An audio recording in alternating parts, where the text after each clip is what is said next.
Good day sa lahat. Pag-usapan natin ang DepEd Memorandum number 17 series of 2025 dated February 7, 2025. So mainit-init pa nga itong ilabas ng Department of Education na interim guidelines for the Department of Education Performance Management and Evaluation System for teachers in the school year 2024-2025. So ang tawag na nga natin dito ay PMEST. So, malinaw nga sinabi dito sa interim guidelines na ito na matandaan natin, di ba, na suspend yung pagpapatupad ng RPMS. But this memorandum will lift the suspension of the implementation of the performance management system for teachers per DM OSEC 2024-001. Ito nga yung guidance on the implementation of DepEd Results-Based Performance Management System o itong ating RPMS relative of course to Executive Order number 61 series of 2024. So, itong interim guidelines na ito ang mag-a-address sa mga katanungan, concerns relative nga sa current implementation ng performance management for teachers. Sinabi pa rin dito that they shall complete the 3-year cycle of teacher performance assessment, of course, per DepEd Memorandum DM number 008 series of 2023, which is the multi-year guidelines on the results-based performance management system, Philippine Professional Standards for Teachers. It also, of course, covers all 27 PPST indicators. So, sa number 4 nga sinasabi dito sa memorandum na to na cover nito ang lahat ng teachers in public, elementary and secondary schools as well as those teachers in community learning centers including of course the ALS teachers, madrasa, special needs education, and special science teachers. So, kailan ba ito ipatutupad? Sinabi dito sa interim guidelines, these interim guidelines for PMES for teachers shall be implemented starting this fourth quarter. Tapos ng ating first, second, third, andito na tayo sa fourth quarter. So, gagamitin na natin ito ngayong fourth quarter ng school year 2024-2025. Subalit, only PMS-related activities conducted upon the issuance of this memorandum shall be recognized and accepted to provide the rating of teacher performance. So, kailan po ito na-issue? February 7, 2025. Yung mga prior activities before this memo, hindi po ito ma-accept as So, isa pang mahalaga, sinabi din dito na lahat ng provision doon sa DM 008 series of 2023 na hindi naman affected ng guidelines na ito shall remain in effect unless otherwise repealed, modified, or amended by subsequent policies. Okay, silipin natin itong figure 2, yung timeline ng ating PMES for teachers for school year 2024-2025. So, sa first column, nandito yung cycle o yung phase. Nandiyan din yung task activity. Third column, yung tools at of course, yung persons responsible at kung ano yung schedule natin. So, sa phase 1, of course, yung performance planning and commitment. Phase 2, performance monitoring and coaching. Phase 3, yung performance review and evaluation. And phase 4, performance rewarding and development planning. So dito ang pinaka-importante at pagtuunan natin ng pansin, lahat po ito ay sa fourth quarter natin gagawin. So yung phase 1, as you can see ang schedule natin, beginning of fourth quarter. So, ang kailangan natin dyan, i-discuss natin yung ating target objectives at ang kailangan natin yung copy ng Individual Performance Commitment and Review Form or IPCRF. Sinong involved dito? Yung raters at ratees. And then sa phase 2, nandito, hinati ito sa dalawa, yung full period ng classroom observation. So, observation 1 and 2, sa kailan ito mangyayari?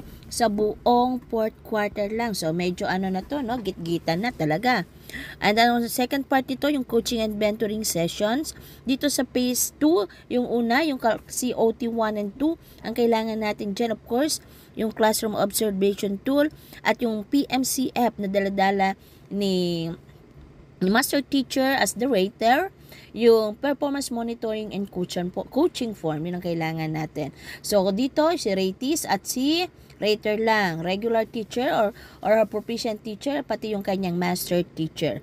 Kailan ito gagawin? Of course, regularly in fourth quarter. Dalawa dapat maka-COT 1 and 2 ka sa fourth quarter, pero sa part 2 nitong ating video, i-discuss natin kung po pwede ba na one COT lang. Merong provision na ganon, which is we will be discussing on our next video.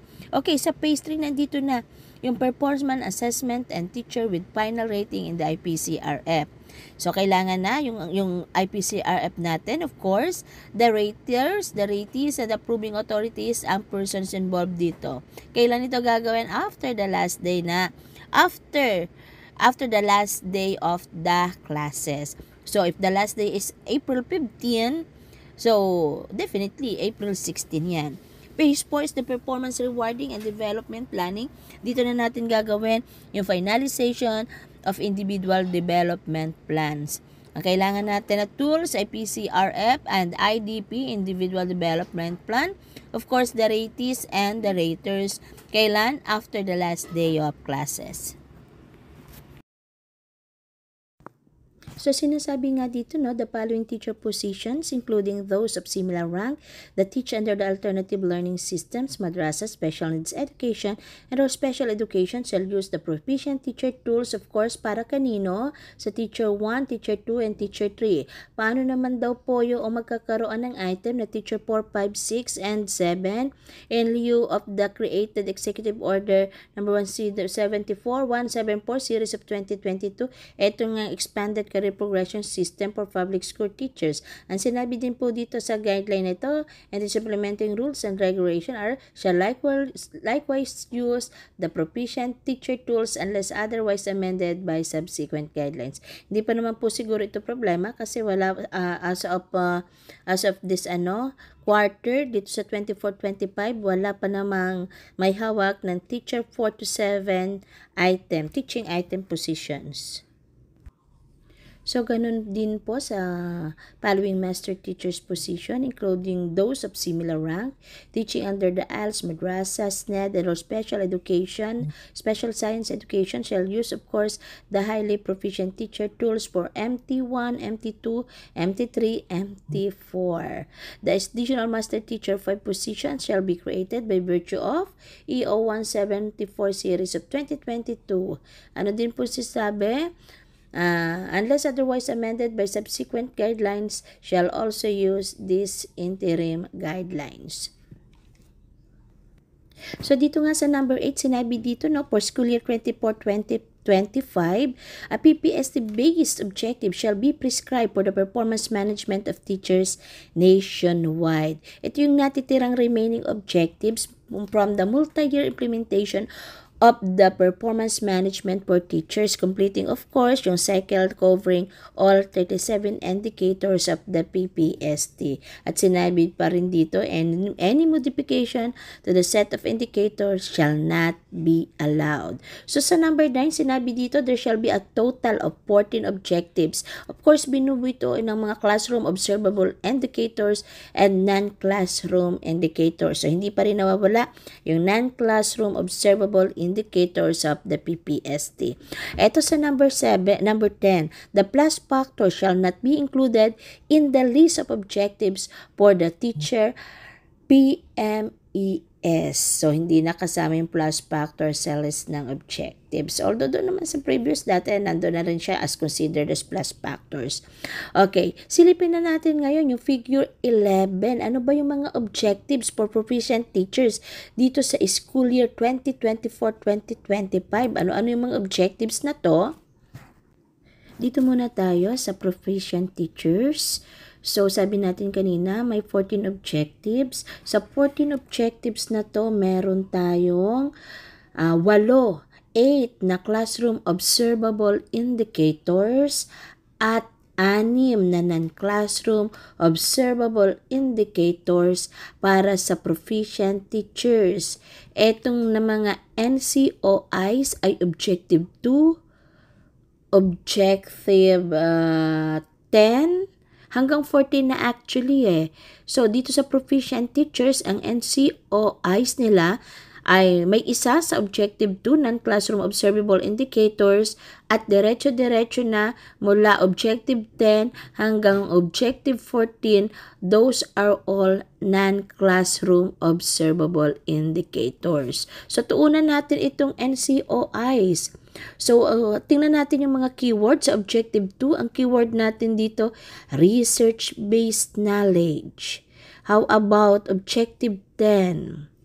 Learning programs, adopt and implement learning programs that ensure relevance and responsiveness to the needs of all learners. How about number 11, NCOIs? So, learning environment pa rin. Ang ating keywords, responsive of course to community context. But sa 11, still learning environments. Ito pa rin yun. 11, learning environments responsive to community context. Punta tayo sa 12. Ano ang keyword natin dito? Okay. Review regularly personal teaching practice using existing laws and regulations. Ito ang ating keyword dito, the Code of Ethics for Professional Teachers. Whereas sa Objective 13, ang ating keyword dito, ito, school policies and procedures.